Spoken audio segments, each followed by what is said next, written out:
కూతురికి పని చెప్పకపోతే తల్లి ఆశ్చర్యం లేదు.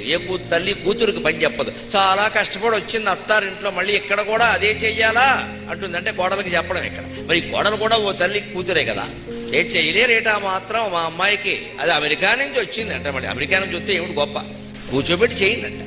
కూతురికి పని చెప్పరు, కోడలికి పని చేయలేదే, కోడలు పని చేయలేదే అంట. కూతురుకు పని చెప్పరు. పక్షపాతం కాకపోతే ఏమిటది? ఆ కూతురు వయస్సు అమ్మాయే కదా, కోడలు కూడా ఇంచుమించుగా ఓ ఏడాది 2 ఏళ్ళు తేడా ఉంటే ఉండొచ్చు, కానీ కూతురికి కోడలికి వయస్సు ఒకటే. అటువంటిప్పుడు కూతుర్ని ఎలా చూస్తామో కోడల్ని అలాగే చూడాలి. పైగా లౌక్యమైనా ఉండాలి, కనీసం కోడల దగ్గర ఉంటున్నాం మనం, కూతురు దగ్గర ఉండాలా. అటువంటిప్పుడు ఆ కోడల్నే కాస్త మెచ్చుకుంటే, కాఫీ కలిపి పట్టుకొస్తే నువ్వు కాబట్టి కలుపుతున్నావమ్మా మంచి కాఫీ అని అంటే మడి ఇంకోసారి ఇస్తాను గొడవలు.